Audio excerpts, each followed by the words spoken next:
ప్రభువుకు మహిమ కలుగునుగాక. జాగ్రత్తగా దేవుని మాటలు వినండి. ఈ దినము మే మాసము 22వ తారీఖు వాటర్బరీ సంఘములో మే మాసములో 23, 24, 25 ఉజ్జీవ సభలు జరుగుతాయి. ప్రార్థించండి, పాల్గొనండి. అయితే ఈ దినము సామెతల గ్రంథము 10వ అధ్యాయము 1వ వచనం, జ్ఞానము గల కుమారుడు తండ్రిని సంతోషపరుచును. A wise son maketh a glad father. बुद्धिमान पुत्रा से पिता आनंदित होता है. జ్ఞానము గలవాడు తండ్రిని సంతోషపరుస్తాడట,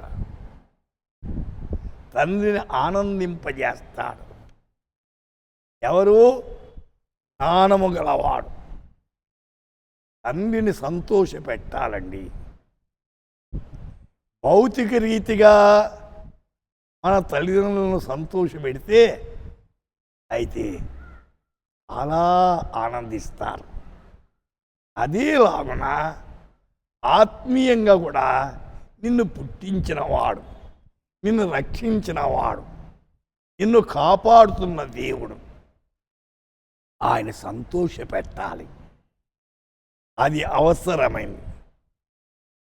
దేవుని ఎంతగా సంతోషపెడుతున్నావు. అదేలా భౌతిక రీతిగా నీ తల్లిదండ్రులు సంతోషపెడుతున్నావా? ఎన్నిసార్లు దుఃఖ పెడుతున్నావు, బాధ పెడుతున్నావు, వాళ్ళు ఎంత కృంగిపోతున్నారు.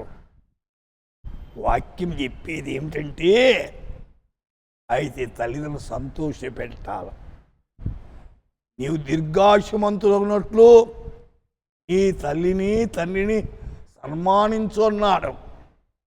అయితే జ్ఞానము గల కుమారుడు ఏం చేస్తాడంట? తండ్రిని సంతోషపరుచును.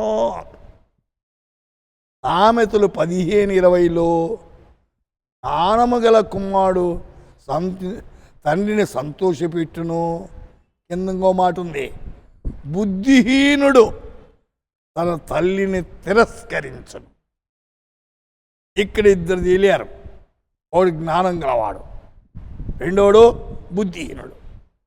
జ్ఞానం గలవాడు ఏం చేస్తాడంట? తండ్రిని సంతోషపెడతాడంట. జ్ఞానం లేనివాడు బుద్ధిహీనుడు ఏం చేస్తాడో? తల్లిని తిరస్కరిస్తాడట. కన్న తల్లిని, పాలిచ్చి పెంచిన తల్లిని ప్రేమగా చూసుకోకుండా తిరస్కరిస్తాడు.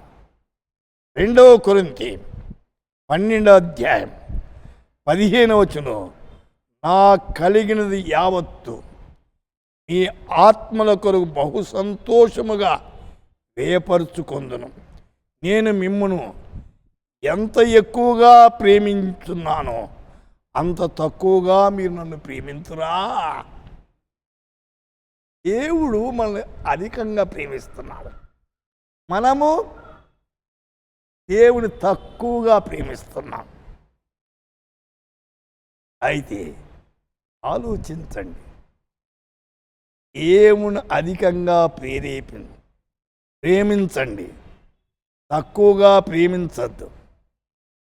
ఎందుకంటే ఈ ఆత్మల కొరకు బహు సంతోషముగా పౌలుగా వ్యయపరుచుకుందును. పౌలు సమయమనక అసమయమనక ఆయా ప్రాంతాల్లో, సముద్రాల్లో, కొండల్లో, లోయల్లో, గ్రామాలు, పల్లె వసతులున్నా వసతులు లేకపోయినా భారముతో సువార్త ప్రకటించి అనేకులను ప్రభువు దగ్గర నడిపించాడు, అనేకులు ఆనందింపజేశాడు. దుఃఖములో, విచారములు, వేదనలో ఉన్నవారికి రక్షణ సువార్త ప్రకటించి ప్రభు వైపు నడిపించాడు. ఎవరికైనా నడిపించావా? సువార్త చెప్పావా? సువార్త చెప్పి అనేకులు ప్రభు దగ్గర నడిపించి సంతోషింపచేయండి. అప్పుడు మీ జీవితాలు ధన్యమవుతాయి. ప్రార్థన చేసుకుందాం. ప్రభువా, మీకు వందనాలు, స్తోత్రము నాయన. మీ మహాకృపను బట్టి వింటున్న శ్రోతలంతా ఆత్మీయంగా బలపడేదానికి కృప చూపించండి. ఆత్మీయ ఆనందముతో సాగిపోయేదానికి కృప అనుగ్రహించమని, వారి అక్కర్లని కృపలు తీర్చమని యేసు నామమున ప్రార్థిస్తున్నాము తండ్రి. ఆమేన్.